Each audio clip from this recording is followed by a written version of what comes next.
Perhaps one of the most argued, most debated, and even most controversial factors of modern Formula One is the penalty system. The reason why?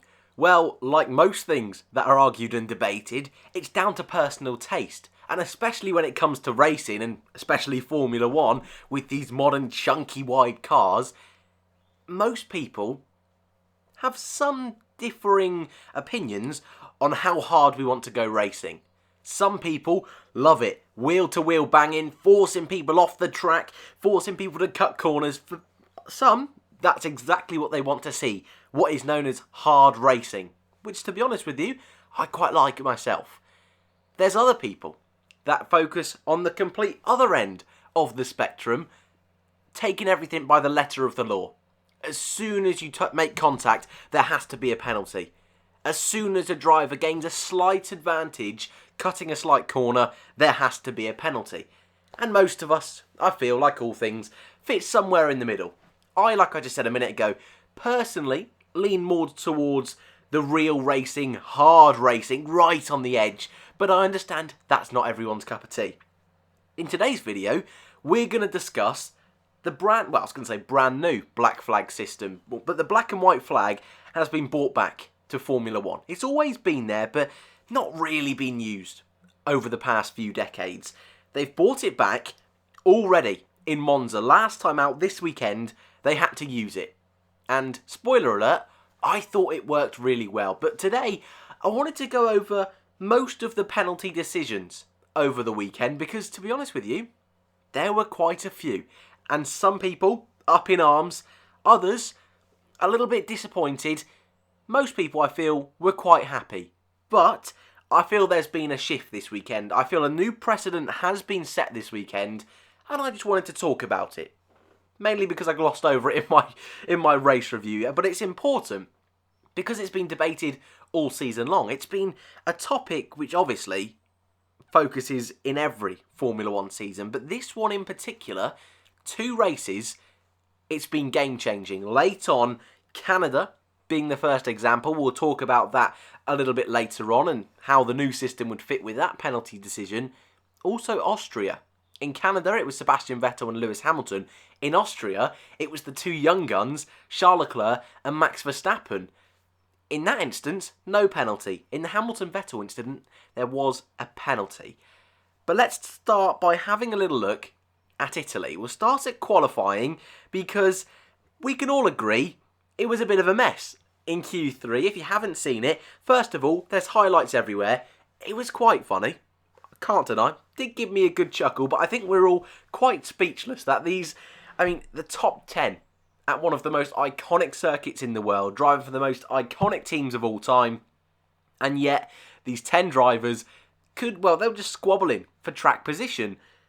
I think the interesting thing from qualifying was the fact that there were no penalties dished out. There were 3 incidents in qualifying. First of all, the fact they were all squabbling. Very surprised that only a handful of drivers received warnings. It wasn't even the entire 10. Not a single one of them got any kind of grid drop, and that was it. Whereas in Formula 3 earlier on, there had been grid drops, there had been grid penalties. That decision didn't really sit right with me. However, it's a very specific issue to Monza, so I understand where the stewards were coming from in the sense that this shouldn't happen again. It should be self-regulated, self-policed by the drivers. It wasn't. I think they'll learn from it. But if it happens again, I would expect there to be a different outcome. We also saw Sebastian Vettel arguably go 4 wheels over the white line, out of the parabolica in the final corner. I personally think he did go over the full white line. All 4 tyres, to me, on the off-board shot, appeared to be over the white line. However, this is one of the mistakes I feel that the FIA made over the weekend. They said that it looked on the onboard camera that he might be just on the white line, and they gave him the benefit of the doubt. That, I always think, is a little bit of a wishy-washy statement. Bit of a black hole. Likewise with Valtteri Bottas. Didn't set his time before the red flag came out. Red flag came out, then he went over the line, so officially that time shouldn't stand.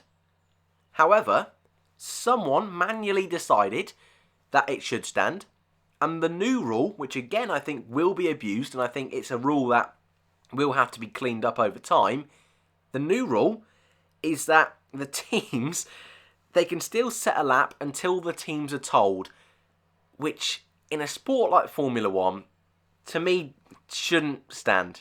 It shouldn't be when they're told, because very easily, with the milliseconds that's involved in Formula 1, that can very easily be manipulated. And I think Valtteri got a little bit lucky today. Plenty more penalties though. So those two, qualifying itself, I feel they were a little bit lenient on quite a few drivers, but the race itself, plenty more penalties. Kimi Räikkönen, before the race has even begun, he practically got himself a penalty. Well, he did. He ended up getting himself a 10-second stop-go penalty, arguably the most harsh penalty. Now, this penalty was out of Kimi's control. He broke parc fermé rules because he crashed at the end of qualifying. So what that means is that they can make any kinds of tweaks and changes to the car and he won't get a penalty because he's starting from the pit lane. So, in theory, Alfa Romeo could have bought a brand new car. They could have bought last year's car and let Kimi Räikkönen race in it, as long as it obviously fit the right modifications, you understand. However, because he changed his tyres, and they weren't the tyres he set his fastest lap on in Q2, he had to do a 10-second stop-go.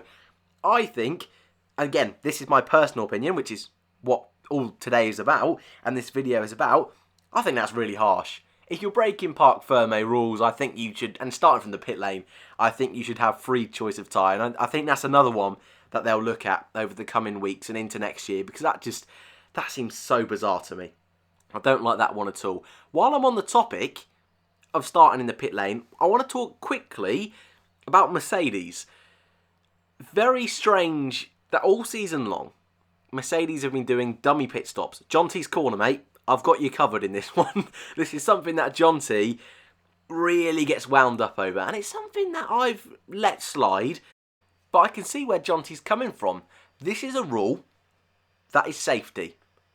It's also a rule not being policed. And Mercedes have got away with this all season long. I now think, and especially after listening to Jonty's opinions on it, it's time they need to be, well, this rule needs to be really clamped down on, because it's going to get to a point where every team are doing dummy pit stops, and then it's going to get ludicrous. And they can easily say, well, Mercedes have done it, why can't we? And then it becomes a game of favouritism, and that is definitely not what the FIA wants. So that's something that didn't get a penalty, but I feel should. Another incident that got away without penalty is Carlos Sainz and Alex Albon. I like the fact this one went without a penalty. I'll just set it up for you quickly.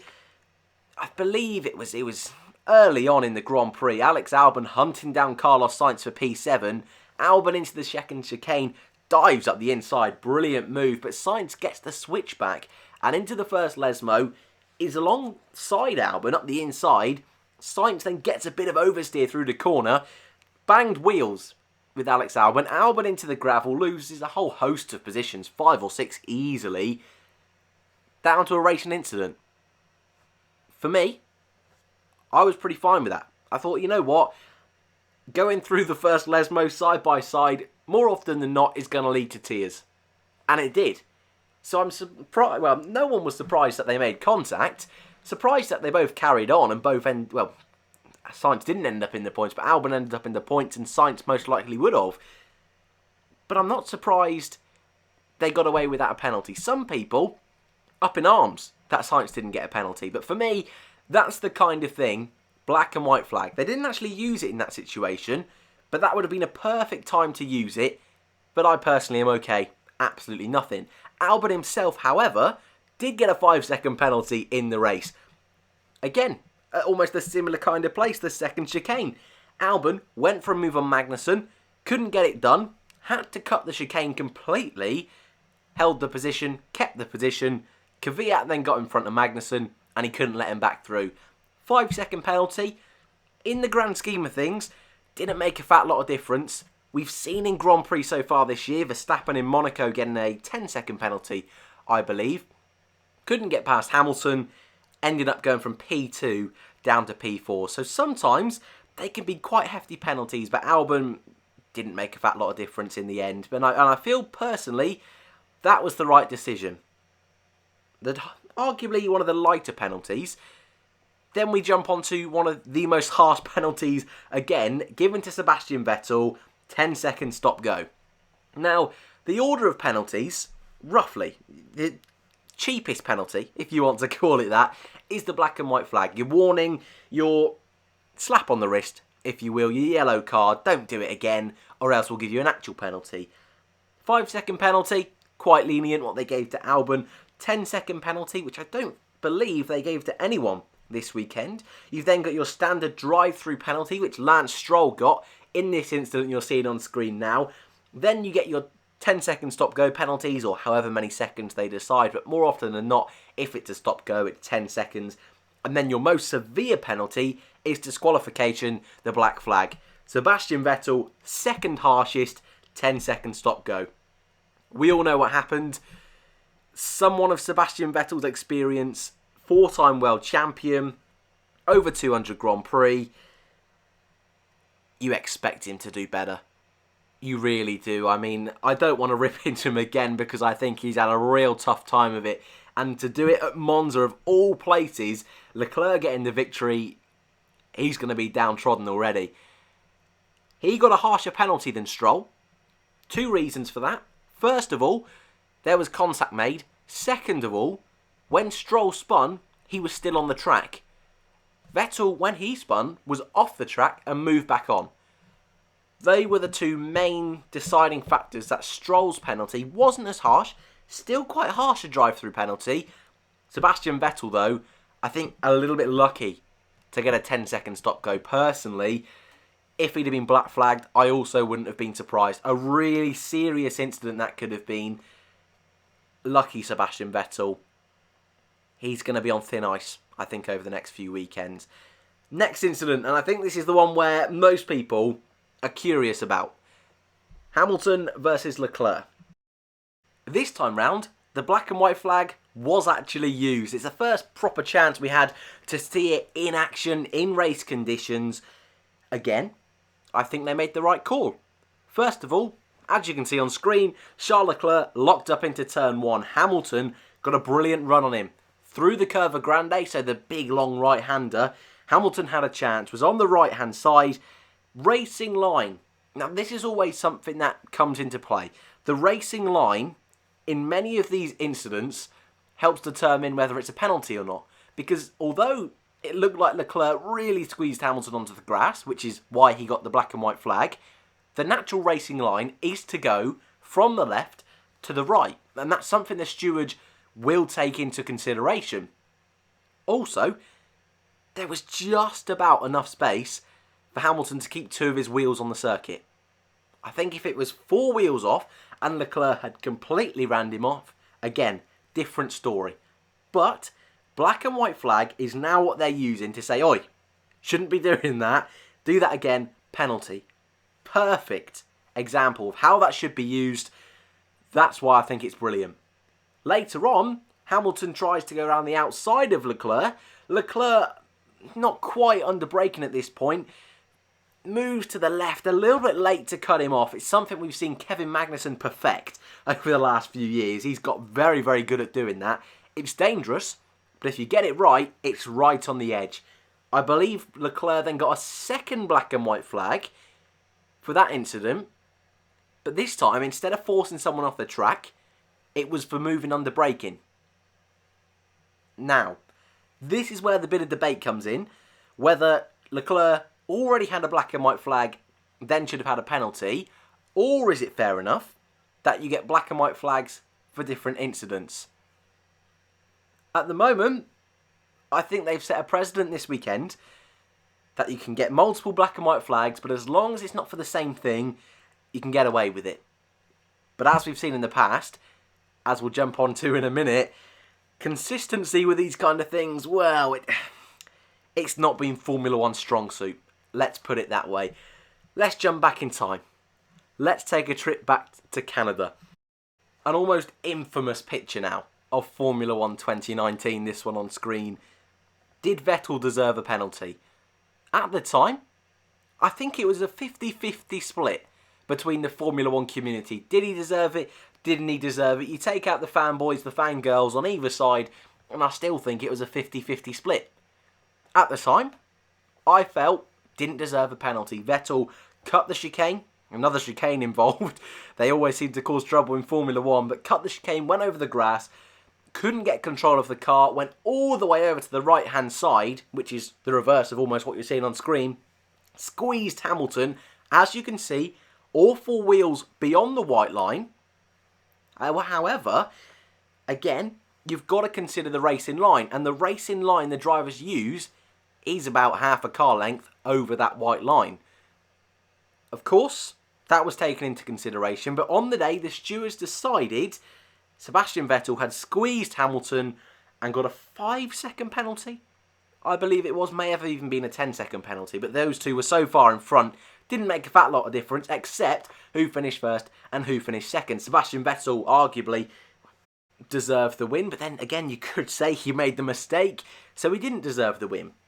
That being said, we now look at the, in quotation marks, new system that they've had in place with the black and white flag, and I think he would have got away with it. With this new system, the yellow card, I think they'd have said, that's fair play. We now look at Austria, where they did let it go. Again, in Austria, no penalty at all. We waited hours to find the verdict.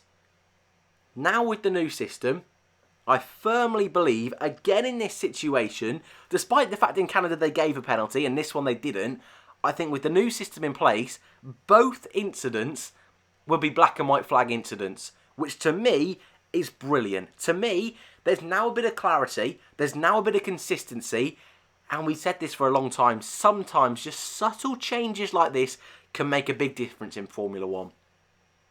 I want to know what you think though.